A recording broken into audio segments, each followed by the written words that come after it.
Are we live? Are we Yeah, good? we're live. I'm looking at him. Can Yeah. you see yourself? Usually the producer disappears to let me know that I'm live. But Jake wanted to hang out for a little while. That's cool. I'm happy to see him. I told him we were kind of matching today anyway. I just sent him that text. That was kind of weird. But regardless, we're here. We're ready to talk some Thursday night football. Kelly and I just got back from Kansas. She's also on the boat with Sydney Wells. Kelly, that's why she's got a great tan going on. Look, you see this? No, it's just this new camera. I cannot, you guys, technology and I are fighting. I'm sunburnt as shit because I went to the NASCAR race with Megan on Sunday and then turned right around and tried to go spearfishing with Sydney Wells. That's going to be a hilarious video because needless to say, I'm not a very good swimmer. And in order to be a really good spear fisherman, you got to be a really good swimmer and a really good diver. Needless to say, I got more sunburnt on the boat. We had a great time. And we're talking already about our next money shots excursion, Megan. So get excited. May have to get you a little bloody next time instead of just some crawfish mud. Okay, that's fine. As I said, that will definitely bring me out of my comfort zone, putting any like automatic weapon in my hand, or any weapon in general. Automatic weapon. I love Megan so much. I don't know what to do with it. I don't know what to do with my hands. Bosco, how are we feeling, man? I know you just said you just took a little jog around the block.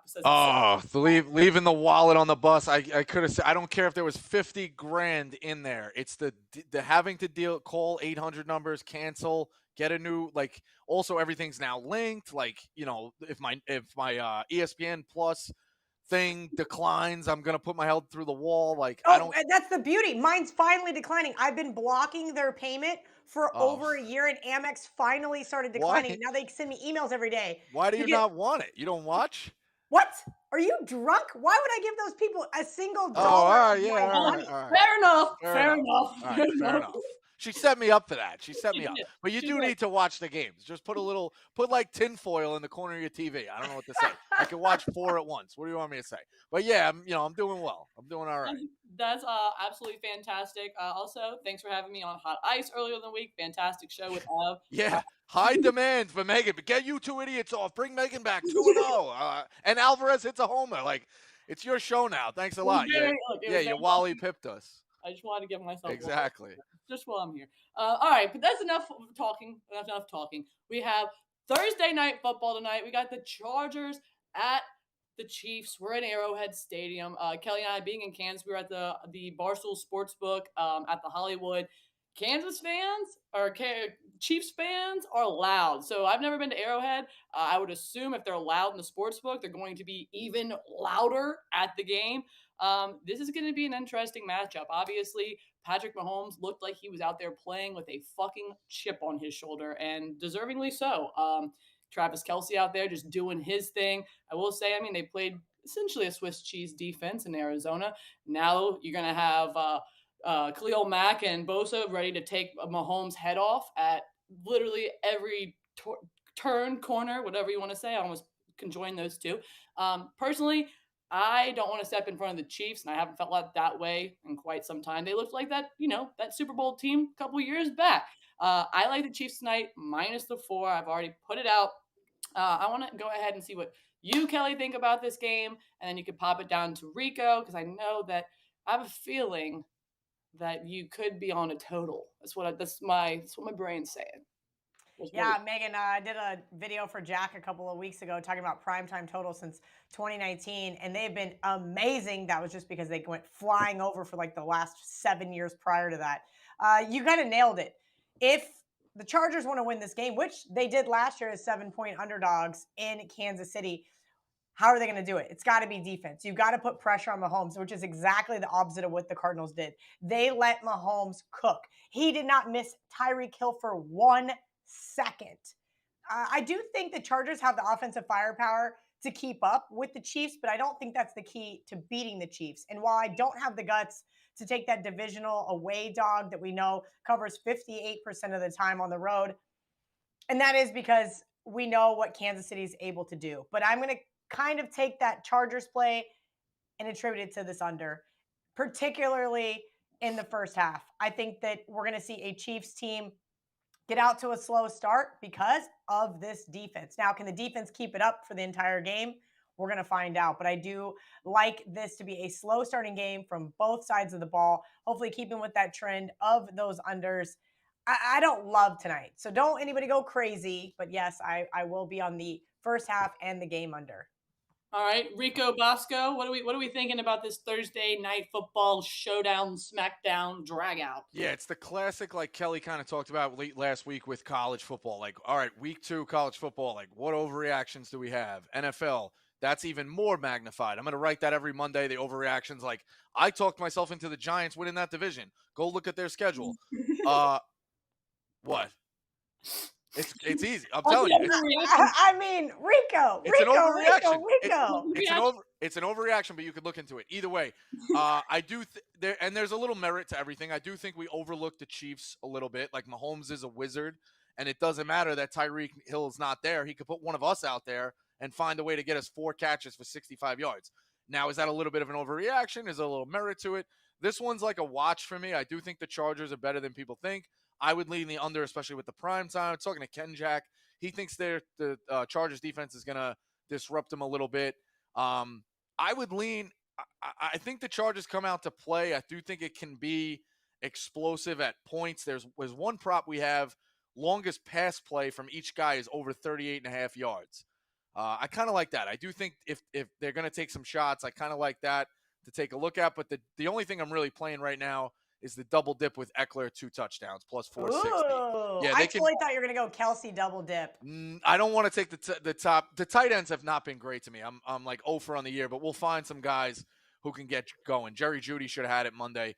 I think Eckler's the right guy. The one, if you're looking for deeper, would probably be Mike Williams with Keenan Allen out. So I was going to say no Keenan Allen. That's got to help out Mike Williams a little bit. The double dip's hard though for me because if I like the under, I don't want anybody scoring any touchdowns.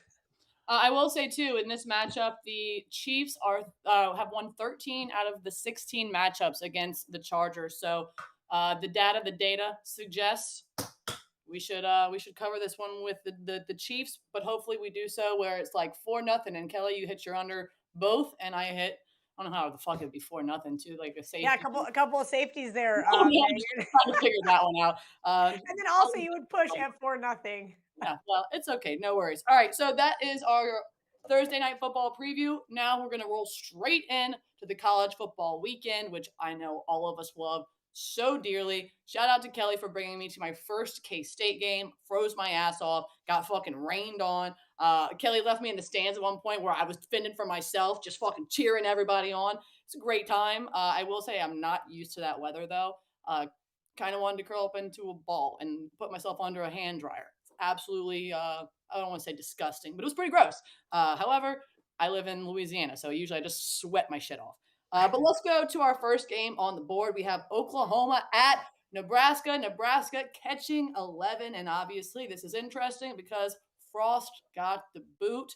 And we always like to look at these situational plays after coaches, get the boot, and the players just wanting to play harder for the new coach. I will say the new coach, Mickey Joseph, could be an answer, but I don't think he's going to right the ship right away. Maybe Compton can get out there in pads again, and maybe that could help. I'm not really sure. However, I would lean towards Oklahoma here. They 2-0 on the year. Kent State and UTEP, they only held Kent State to 3 points, so the defense was looking great there. Gabriel off to a good start, 296 yards, 3 touchdowns, and also the running game, 196.5 yards per game the last 2 weeks. I mean, this Oklahoma team looks like they're rolling. I personally think it's a little too many points. I am not going to be playing it. A slight nod to Oklahoma, but I'm going to stay away. There's way, way more games that I like this week, and it doesn't include this. I don't want to say dumpster fire, but yeah, it doesn't include this one. Let's go ahead. Let's start with Rico, and then Rico can kick it up to Kelly. Yeah, so I'm real quick on this one. It's probably a pass for me, but Dan has a very, very, very interesting anecdote. You talked about interim coaches. They love interim coaches. The guy whose face is probably blocked out behind you, interim ed. There's 2 parts to this story. Mickey Joseph, 5 yards out of bounds in 1990 when he played for Nebraska, got hurt. Who was the game against? Oklahoma. He fucking hates Oklahoma. In 2019, Burrow's season, he was with Coach O, so he's got that interim coach magic going for him. He's on that staff. Who does LSU beat the shit out of in that playoff? Oklahoma. I think this guy has not wakes up in the middle of the night with night terrors, probably similar to mine, but he just goes Oklahoma. I think he fucking hates Oklahoma. I think I would not be surprised if he brings in like I played low Division 3. Coaches do the mental shit. I wouldn't be surprised if he brings in some of his teammates.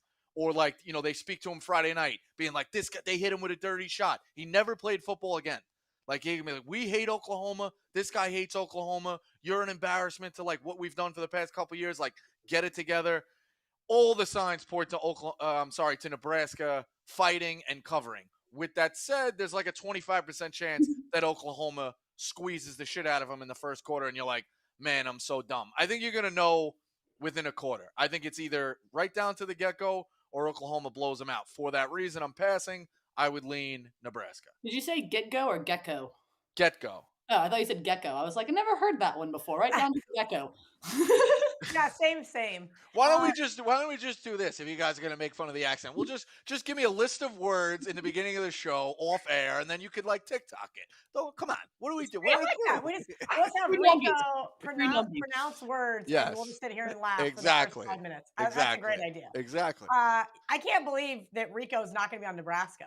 So there was a text that I got over the summer, and I don't follow the WNBA, but I get some good, sharp information. And my buddy What do you Hakeem get to texted me? me, and he said play on. I forget even which team it was, and I said why, and he goes, well, he was like, obviously it's already a sharp play. He's like, but they just fired their coach. And he knows that that's like my situation that I have to play on. And so I bet Nebraska earlier in the week got 12.5. That was before I even left Kansas, bet it over at the Barstool Sportsbook. A beautiful trophy. And, well, that's the point, is it's a trophy, right? And I can always come back knowing that money was going to come in on Nebraska and bet Oklahoma if I wanted to. I don't think that's going to be the case.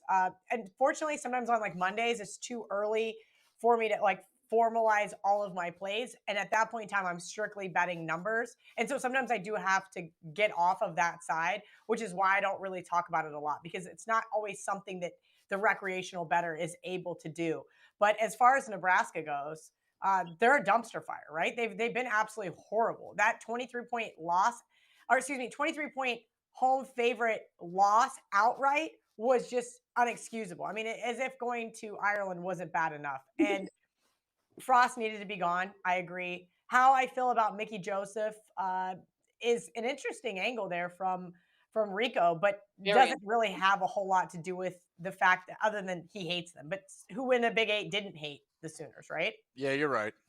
Like, I mean, I grew up in Kansas State, and we all hated This guy Oklahoma. never could play football ever again. I mean, that's a huge deal. If I would be pissed too. I'd fucking hate it. I mean, that's a really good point. But it's more so that OU's just terrible as double-digit chalk, whether it's at home, whether it's on the road. They don't cover games. People have to pay a premium for it.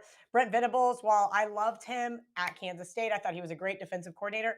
I'm not sure how he's going to do as a head coach, especially going to a hostile environment. I've been to Lincoln. There's nothing else to do besides get drunk and cheer. Is the Nebraska fan base excited for the season? Absolutely not. But now that Frost is gone, you think they might be a little bit more rejuvenated. This is a lot of points. I took the points. Would I be shocked in the slightest to see Oklahoma just run this team out of the gym? No, of course not. But again, pure numbers play situationally. And at 11, I think you could still get away with betting Nebraska. You might be a little late to the party.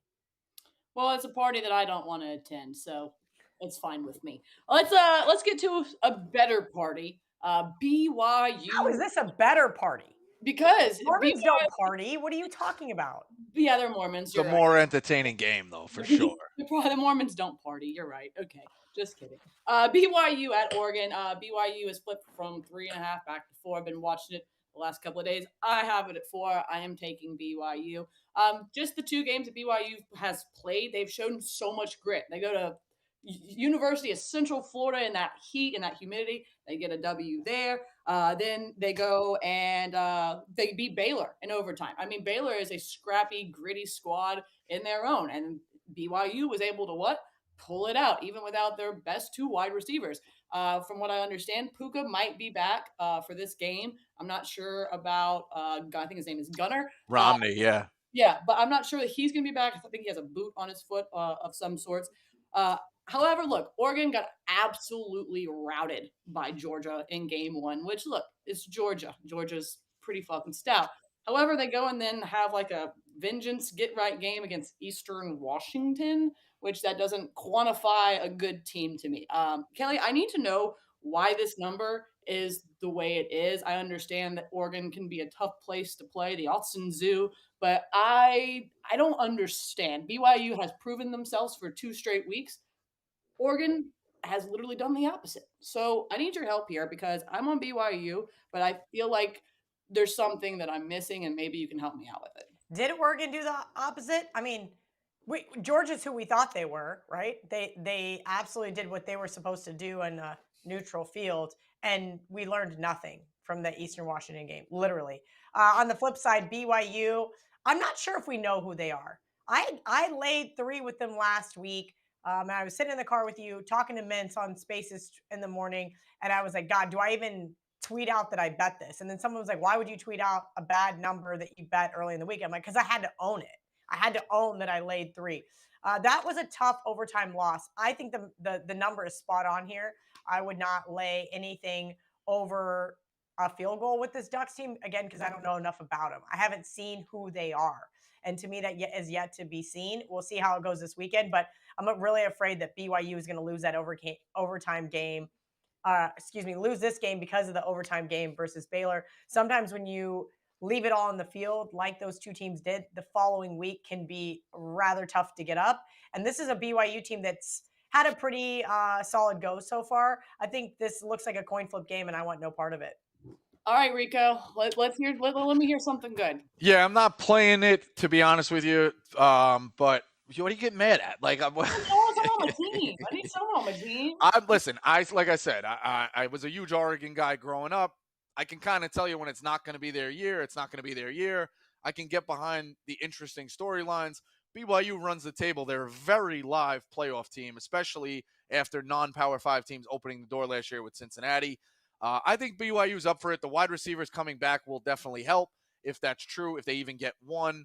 I would lean BYU plus the points. I think they can win the game outright. It's definitely the one. It's a tough slate, but it's the one game I truly want to watch. I'll be rooting for BYU. Let's go. Let's go BYU. Let's go Cougs. All right. Up next, we got Penn State at Auburn. Auburn is catching 3 at home. And at first glance, I was thinking about just being all over Auburn. Then I dug a little bit deeper.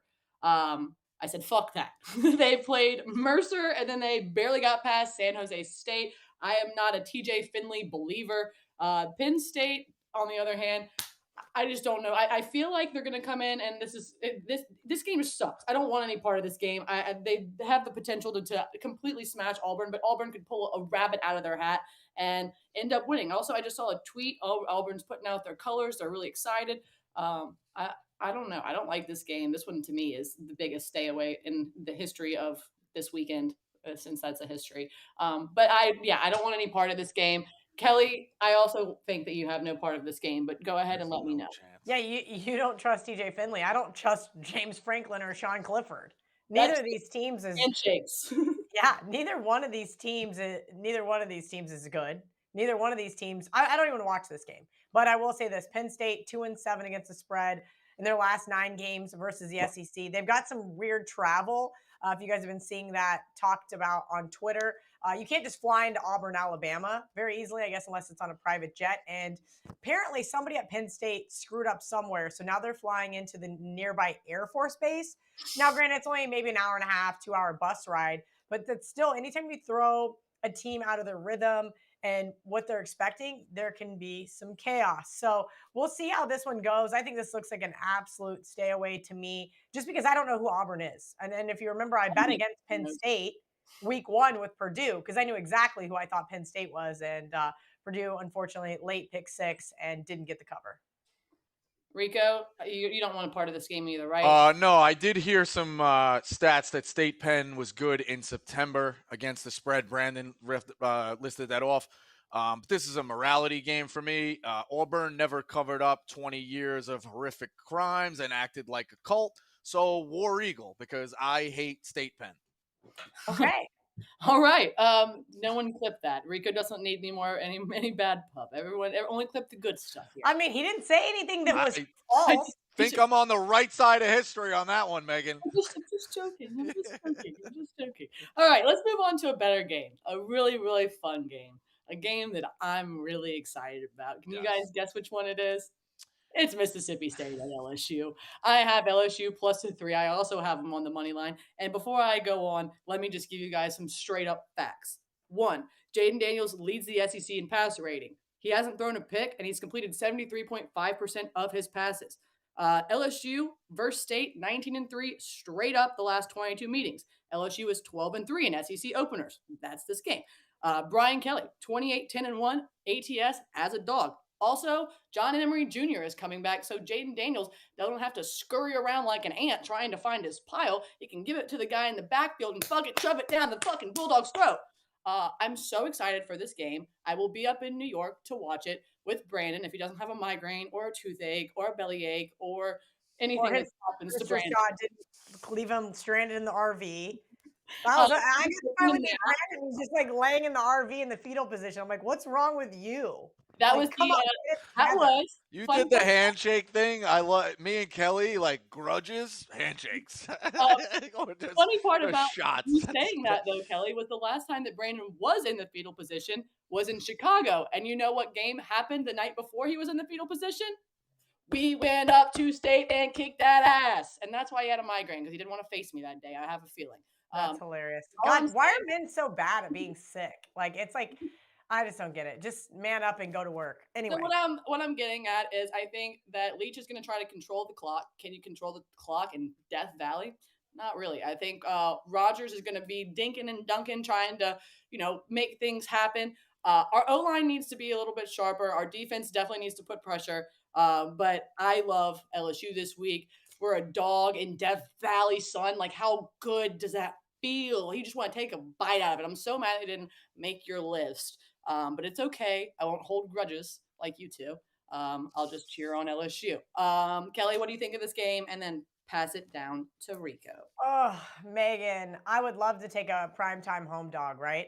I do love Mike Leach. We know that he can find those mismatches, right? I hope your secondary is going to be a little bit better than what we saw in game one, because last week, let's just be honest, you can't beat up on a cupcake and that's think a band school. That school's known for their band, not their football team. So I get their band. Okay. Well, that being said, if LSU can slow down that air raid and make this more of an under type game, run the ball, if you will, which they won't do. I don't know how I feel about Brian Kelly yet. He historically has been great as an underdog, as you mentioned, Megan. I'll take it back even further. 38, 22-2 against the spread when you give Brian Kelly's teams points. It's still not going to be enough to get me on this team. I don't know who LSU is. I thought that we would see a higher upside with Brian Kelly early on, and we may see that this weekend.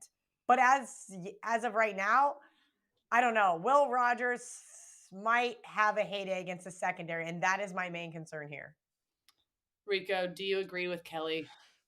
I'm going to lean LSU for the simple fact that I don't think now the bottom can drop out on guys, and it happens rather quickly. Like, oh, that guy was a good coach, and then next thing you know, he's coaching at ITT Tech, holding a fucking clipboard. That's just how it goes. A lot of times in college basketball, you see that as well. College football, it makes sense. But Brian Kelly was like elite at Notre Dame for a program that for a long time was like really bad. He got them to a championship game. He got them to a playoff. He was in New Year's Six Bowls. I know he wasn't doing well. Like Brian Kelly was at the top of his game. Things don't look great right now, but it was one game. You talk about overreactions. The kids are going to need to come to play. Like he's got to get that locker room back in order, which I don't know because I'm not there. Yeah, Megan, that's like that. These are the kind of hard-hitting questions you need to be asking. Find your insider and ask how the locker room morale is. See better and ask how the locker room morale is. See how the kids are feeling. We could discuss this off air. I can't give away breaded butter on air. That's just Why not? That's our job. Well, no, because if I want my bread to continue being buttered, I You gotta just don't say who the person is. Come Just say little on, birdie, guy on the street, guy I know, foxhole look, guy. That's it. There's I only, always I only say, got like I got a 3 text. guys. I All right, got I a only got text. like 3 guys. You only got 3 guys. I got to put you in guy training course. I got You do. 3. You do. I got 3 guys getting lunch out there right now. I got guys everywhere. That's what you got. Come Oh, on. bust. I Bust, think his bro. back's against the wall. Boom. I'm not gonna play it. I usually don't really play the prime times unless I love them. I would lean LSU. Like I said, I just think Brian Kelly's got to show us something here, something. And I like Jaden Daniels. I do worry about him long term in the SEC because a guy like that didn't dominate the Pac-12 and now all of a sudden he's going to the SEC. That's not really a recipe for me. Something I want to get behind. But Leach has laid eggs in spots where he shouldn't lay eggs. I'll take LSU. I also want to say, I know that I said it for the Florida State game, and it was a must-win game for Brian Kelly, but I really, really mean it this time. Like, he has to fucking win this game, or else LSU, like, Yeah, LSU but you guys won't fire him. If he loses every game for the because rest, he's too expensive to buy out. Here's a weird one. What if Marcus Freeman is not the guy, and then LSU and Notre Dame work some kind of like buyer's remorse thing? Because seriously, I mean, a refund, please. Yeah, like Kelly would be like, all right, at least he knows where the office is. He knows where like his swipe card probably still works. Like, just if Freeman's not the guy, send Brian Kelly back, and Notre Dame gives some kind of money to LSU. It all works out. Look, if that's the case, if we lose to State this weekend, I might call you so you can find me a guy to make that fucking happen. Because I will say, as I said, we were calling for the axe for the first game and we lost in the Superdome. But if this one goes downhill, people will be sharpening their axe. Like Brian Kelly's head will be on a stick out in front of Tiger Stadium for everyone to see. Just a fair warning: LSU fans are just disgustingly obsessed. But now that we've talked plenty about that game, let's move on to another game. SMU, Maryland. Maryland's laying 2.5. And this game looks like it's going to fly over. But then I looked at the total, 73.5. Craziness. Look, I'll say that Maryland, you got Tua's little brother, which I'll always call him that because if your brother is Tua, you'll always be Tua's little brother. He's got a fantastic receiver corps. Probably it is the best in the Big Ten, best in maybe the nation. I would lean towards Maryland. Laying the 2.5 at home, right under a field goal. But again, I don't really want to get involved in this game because SMU could come over the top. I really liked SMU last year, made a lot of money off of them. So I don't want to go against. I also saw SMU on your shirt today, Rico, so I don't want to piss you off. But slight nod. This was free. This was in the free. This is my free merch. Somebody sent it, but I'll tell you right now, I am on SMU. So okay, no, just literally a coincidence. Kick it down to Rico then, because again, I had slight lean nod to the Terps, but man. That SMU team, they got firepower too, son. So Rico, tell us the reasoning behind your SMU pick. So I like Mordecai. I've been on SMU a couple of times in games. They haven't done great for me covering, but they turn the ball over in stupid spots. Like I need an over. They give up too many points. They get down. They got to come back. But with that said, Mordecai is a great running back. McDaniel and Gardner in the backfield are averaging 7.2 and 9.1 yards per carry. And Rashee Rice, which is a wild name, is an explosive wide receiver. The other element of this, and I know it's like a little bit, Dykes is gone, but I do think SMU offense still clicks. The other element of this is I've been burnt on Maryland in the past. I definitely remember that Temple game a couple of years ago when they were laying 10.5. Isn't Maryland one of those teams? And I know it's different kids. I know Maryland in the graveyard. But no, not really, not yet. But Maryland always Marylands, and you're talking about a team with a win total of 5.5. Like you're gonna put, we're gonna put Maryland at 3-0 to start the season, like no problems asked.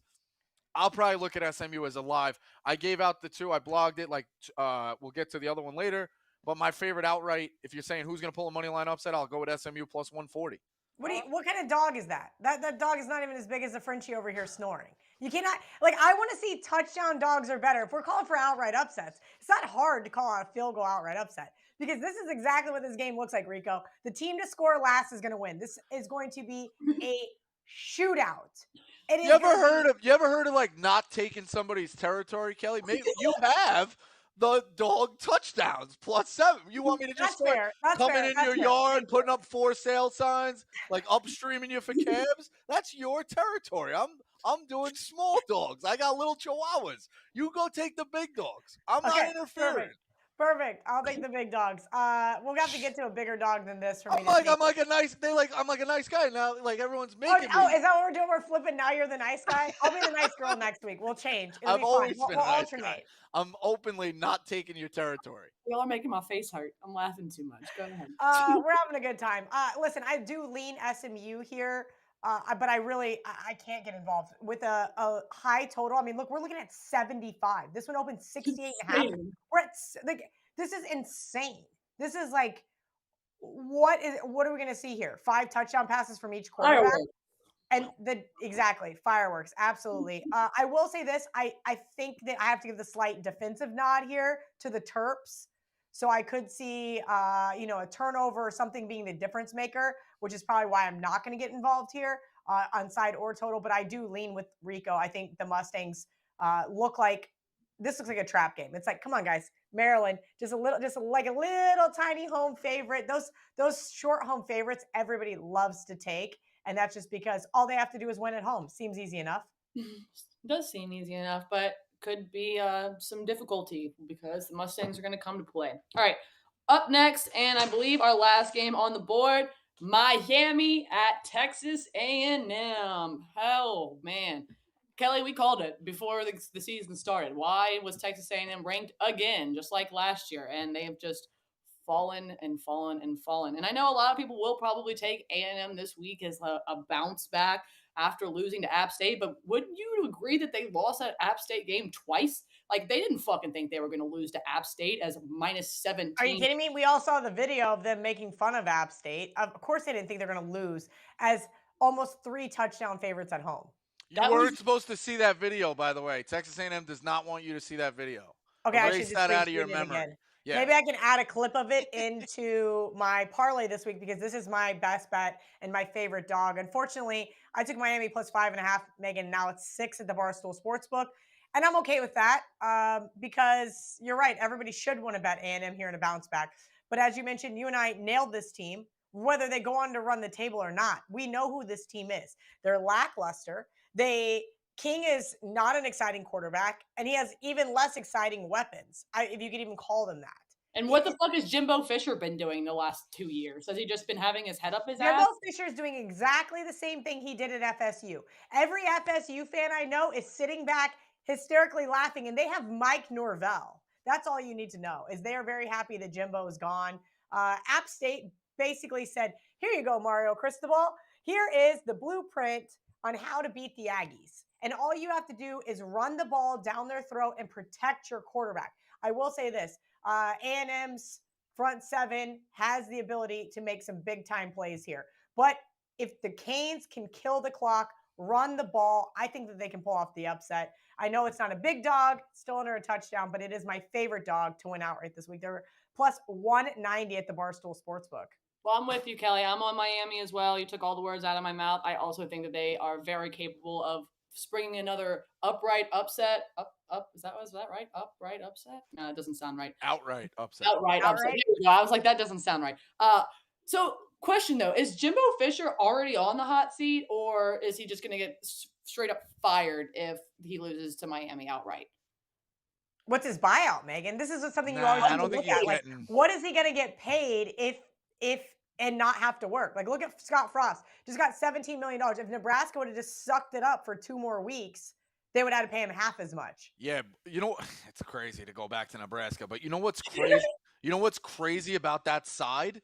And I was maybe because I saw Will Compton last night, and he's like still like doing it. Oh, geez. That side is so bad. No, I'm serious. That side is so bad that Nebraska could win that division. I know it's crazy, but like.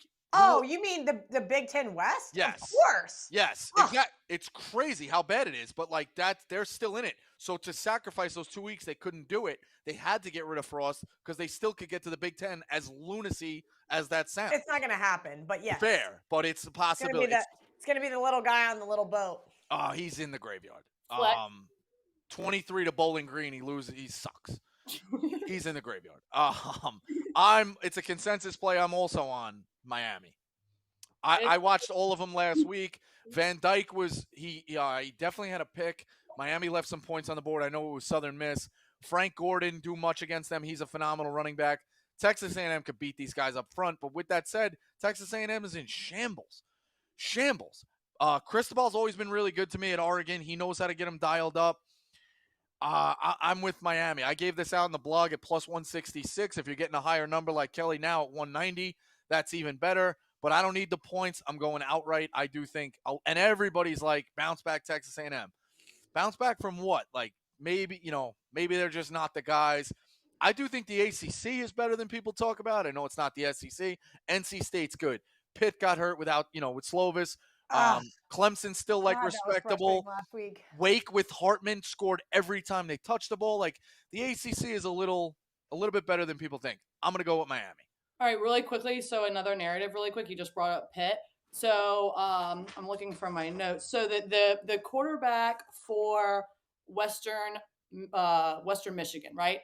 He, as a junior, got offered a scholarship by Narduzzi. And Narduzzi fires the OC, and a new OC comes in and says, you know what, never mind. We're going to let the new OC figure out the quarterback situation. So that poor kid who's from Pittsburgh, fucking backyard kid that wanted to be the hometown quarterback, got offered a scholarship. Then, got to be quicker than that. Got fucked, and now he's at Western Michigan, which is, I love Western Michigan plus the 10.5 this week. Just a little narrative, because I know you said your narrative earlier. Yeah, that's a good one, Megan. That's interesting. Western was on my long list. I ended up going with a different Western, but that's those little tidbits are always interesting because obviously it is a team sport, but sometimes those personal vendettas, if you will, kind of help boost the morale. I agree. Is there anything else y'all want to get to, Rico? You got anything good today? Oh, I did take the hit parade. Fantastic hit parade. Yeah, we're gonna pass MJ today. Hopefully, 2 more Astros in it. All they do playing the A's. All they do is hit. The panic button has been hit for the Mets. We'll deal with that when we deal with that. That's by the Cubs, huh? It's crazy, but the best bet for the week for me would be Georgia State, Charlotte over 60. You love this Charlotte team. I think every week you've been involved with them. Yeah, but I've learned my lesson. So I thought Charlotte's offense was going to be really good with the kid McReynolds. He gets hurt in week 1. They got smashed by FAU. They lose to William and Mary. The win total is out. I was on the win total over. I knew the defense could be a problem. I thought the offense could be pesky. I still think the offense. They put up 21 against Maryland last week with a backup quarterback. I've now decided the way to get that money back and then some is to fade there and go totals every time you see it. I'm also on Georgia State's team total over. They got a great running attack. These are 2 0-2 teams, but Georgia State's way different. Played South Carolina close, ran all over North Carolina. Georgia State smashes Charlotte. Yeah, Georgia State was a frustrating push last week. Definitely. For sure. I think Charlotte State gets me Charlotte gets me like the 7-14 that they can get. If McReynolds does come back, it's a shootout. I like the over a lot. The other one I'm looking at, which I've kind of seen some sharp articles and people tweeting some stuff. I'm on Coastal Carolina. I know, Buffalo loses to Holy Cross. They were a small favorite, I believe, to Holy Cross. So wasn't that big of an upset. But Coastal can run all over them. Coastal at home. I like Coastal. That's a big one for me as well. Turf. Yeah, that green, it's electric. And then the other one too, but I'm hearing Kansas is having some quarterback issues that have not been. I actually just sent a text about that. I want to know. Publicized. I would also like to know because I have taken. I do think Kansas is better than people think. I know Dave thinks Les Miles is there. Les Miles is not there. Leipold has got that ship turned around. They can score some points. Dana Holgorsen is telling his team all week. He was in the Big 12 for his whole life. Don't overlook Kansas. Don't overlook Kansas. Don't overlook Kansas. Okay, here you go. Ready, Sure. Rico? I got somebody who's at practice right now. He practiced today. Don't worry. He only threw 2 picks in practice. That's a weird statement. Just give me his help. Isn't Don't that a tell me weird what he's statement? doing. But I guess I think that he also thinks that I was going to bet Kansas this week because they were Yeah. on my long list, and I was like, let's just be real here. They're not pulling back-to-back double-digit upsets off. This is a KU team whose season win total was 3.5. Like, everybody relax. You up a shit ton of points though. I mean, like 54 and 56, like the last 2 games, like that. I wasn't expecting that at all. Their So- offense is okay, but Right. their defense is giving up that many and more. And Clayton Tune is really good. Holgerson gets going. He's going to know we got to score to start this game. So it's either Houston blowout, but I think I like that over as well. I'm on a lot of overs this week. I'll go through it real quick. Kansas State, Tulane, over 47. Willie Fritz is super pesky. K-State scored 40 in the rain last week. I do think it's a little bit of a look ahead. Who do you have next week, Texas or Oklahoma? Who? K-State. Oklahoma. K-State. Texas plays Texas Tech next week. Otherwise, Tech was going to be on my card this week. But that overtime game, kind of similar to the BYU situation, took a lot out of them. And then to go on the road and then turn back around and have to play Texas, it's a horrible scheduling spot. Yeah, I would go with K-State over SMU. I hope K-State doesn't get caught looking ahead here because this is a total spot where I feel like they might. It helps me the over. I'm just going with the over. With that Houston over, Sure. are you concerned about them playing essentially like 5 extra periods over the last 2 weeks? I guess a little bit. But does that mean that the defense is gassed and they give up some scores?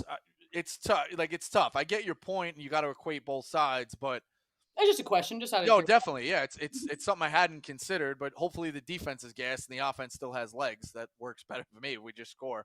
I do think Georgia smushes South Carolina. I'm going to go over 52. Georgia first half minus 13.5. And on Friday night, one of my favorite plays is ground force team total over 31.5. Wyoming gave up. Oh yeah, they don't throw the ball. It's ground force. Wyoming gave up 260 to Illinois. You got a week to prepare. I know it's in Laramie and it's lunacy up there. You're paying a premium for Air Force this week because they have been absolutely smashing. I'm not saying I'm betting Wyoming. I'm just saying I think you're. Well, I'm just on the team. I'm just on the team total over 30.5. So all overs. Life's too short to bet the under. Yeah. You got anything else, Kelly? Yeah. So my parlay this week: Miami to beat Texas A&M, Western Kentucky. Yeah, I don't trust Tom Allen whatsoever as a favorite.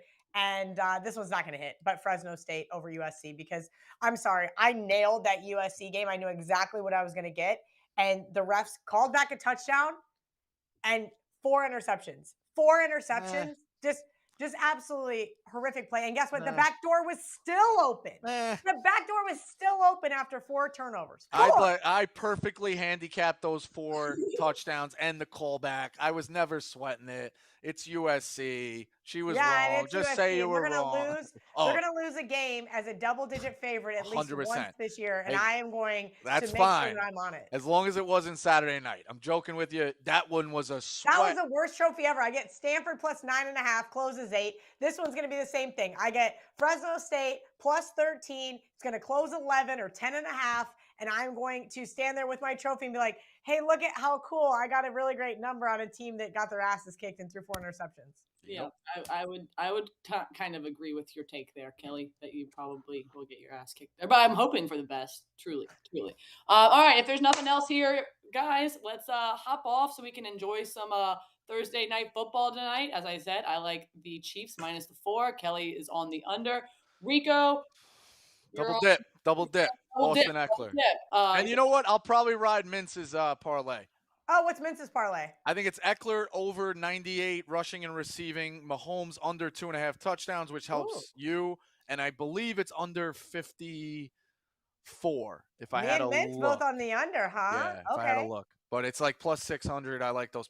Or I'll just build my own parlay plus. We'll see what's going on. But parlay pluses are the best. Y'all go ahead. Really the best. Over at the Barstool Sportsbook. Also, I didn't tell you this, but I parlayed both Tucker and Jordan that day to get a home run.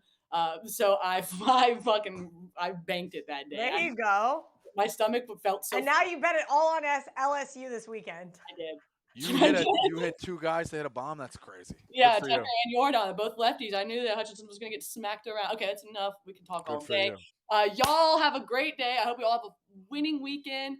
We cash everything. I hope, well, except the stuff that we're opposite on. I hope I cash everything. Got a bad weekend last weekend. But we'll see you guys back here tomorrow. Early show, 11:30 Eastern. Quick one right before Pick Central. Rico, see ya.